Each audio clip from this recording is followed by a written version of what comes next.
with lower trestles, giving us a perfect canvas for these two young ladies to do battle. Bianca Buitendag versus Carissa Moore. Chris Cote here with Ross Williams. Ross, this matchup, we got a goofy footer and a regular footer, a world champion, a rookie contender. This is an incredible matchup to watch. Well, already flying out of the gates, Carissa Moore from Hawaii on her forehand. So she's gonna lean into that sort of a karate kick to the face. She has a trademark layback snap. So if she can find herself one of those waves with a big old section that comes at her, that's that power that she is known for. So just a quick little tester here, getting the feet in the wax. This will be a 35-minute final. Now Carissa Moore, we know her history here at lower trestles. She is one of the winningest amateur surfers ever, and a lot of it happened right here at lower. She's #2 in the world, as we know, and after this event, she's going to be right up in #1. A really strong and informed surfer in Carissa Moore, as you see, already up on her second wave. Her first wave comes in at a 5.17. So Carissa getting busy early. Nice 3-snap combo, jamming the tail a little bit at the end of that wave, so a little bit bumpy, but Carissa looking like she's having a fairly easy time kind of reacting to the conditions handed right now. It's consistent enough for multiple waves to come through in these sets. Ross, a little bit of this side wind coming through. Do you think that's going to affect the maneuvers that these surfers are going to go for? I think it'll make them focus more. Because the surface of the wave has got a little bit of bump on it, you can't get too ahead of yourself. Carissa did that beautifully. She really connected the dots nicely on that wave. And then for good measure, she kind of clicked the fins on that last turn, showing some spark. Surfboard's looking really quick. Here we go, Bianca Buitendag, her opening ride on her backhand. So powerful, sending spray to Catalina Island.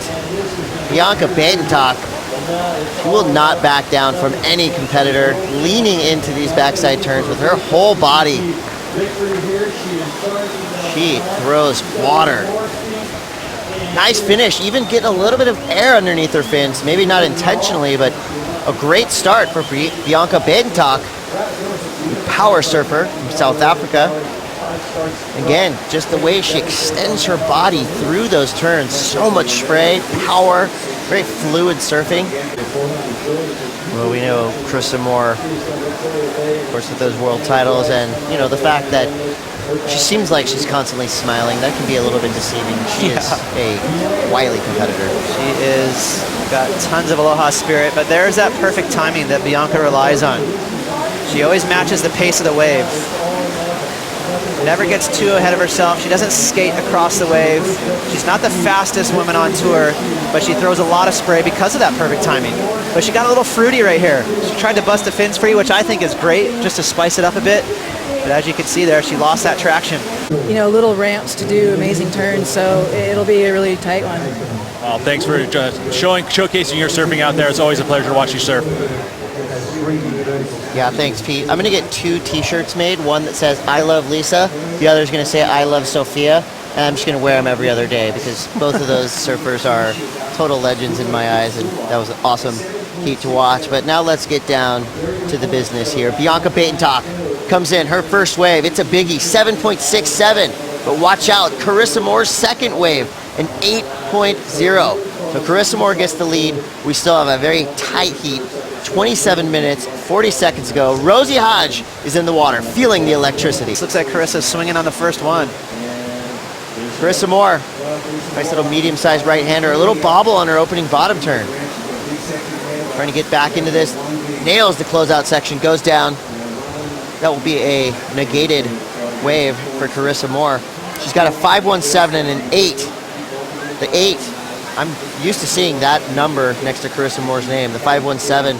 If she wants to win this battle, she's got to take that wave and throw it in the trash. Well, Carissa will take that. That was a bit of a break. Usually there's been 2, maybe even 3 waves in a set, so Bianca was right there poised to get a big score, and guess what? It was absolutely flat. So even though Carissa fell on that MC hammer right there, it didn't matter.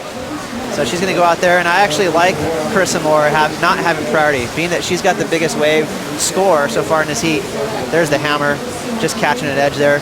I like that she doesn't have priority, Chris, because now she can just be a little less selective and get a backup score. Yeah, you know, Carissa again, she's adept. They're making the most of it right now, Ross. Bianca having a quick look. Well, it's going to be Bianca Buitendag grabbing this medium insider, starting off in the white water. Now she gets on that open face. There you see, leaning heavily on those backhand turns. Might have a bit of an opportunity to go to vertical on the inside. She does. She sticks with it.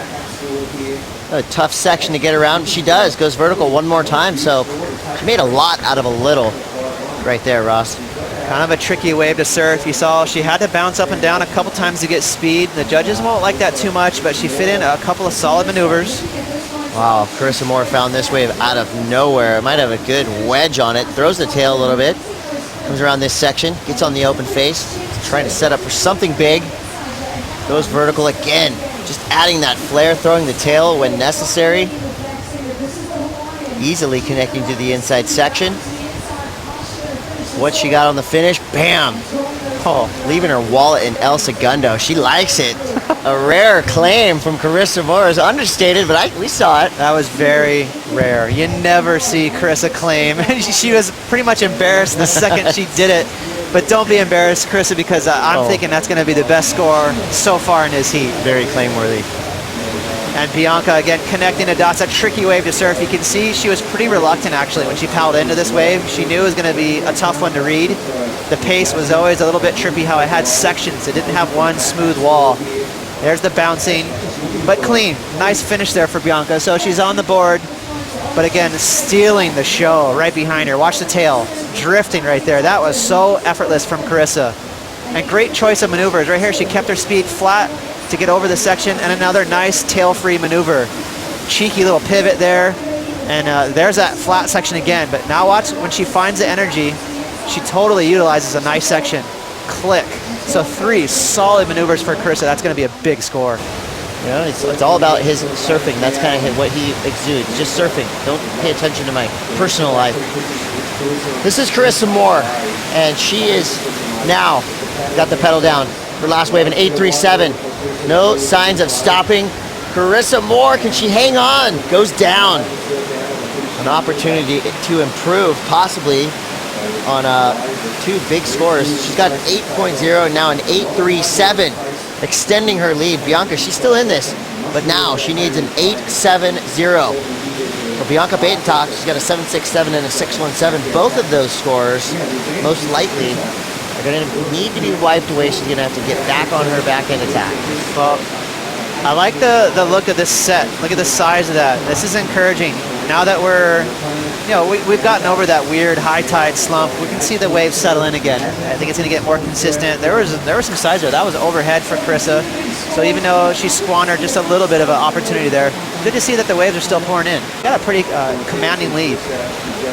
Love it. Well, without priority, you said she's dangerous. And here she goes again. Striking, going to the air. Carissa Moore almost completing that frontside air reverse. She got it. Love it. Love to see Carissa Moore with a little bit of freedom now. She's got the luxury to attempt big maneuvers right there. She knew that wave, if she would have just done a little floater, whatever. But the fact that she just blasted it out right there, I like it. Yeah, and that's a result of having an 8 and an 8.37. She knows she has to go big on a closeout.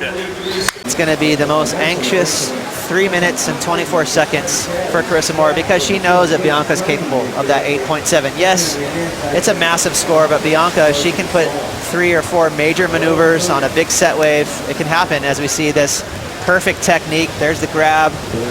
Got the tail out of the water, was reversing nicely out of it, but just got a little hung up there. Had she projected a little further, like we see Felipe do, out into the flat, more towards the flats, she would have rode out of it. She has got to be really urgent right here. She needs to get one more attempt. Here we go. Last chance for Bianca Buitendag on her backhand. Opens it up nicely, the vertical snap. Comes around this section. She's got to hope this wave forms up for her. It closes out. She goes down. With that, Ross Williams, I think it's safe to say we might have a new champion at the Swatch Women's Pro. Yeah, Carissa Moore from Hawaii. Wow, as lowers, that is the Honeywell for her. She has dipped in here many, many times, and this has produced yet another victory for the Hawaiian. A victory for Carissa Moore, put her on top of the Jeep rankings, and there you see the emotions come out. Don't get used to that black jersey. She is going straight into the yellow jersey after this. Your 2015 Swatch Women's Pro Champion, none other than two-time world champion, Carissa Moore.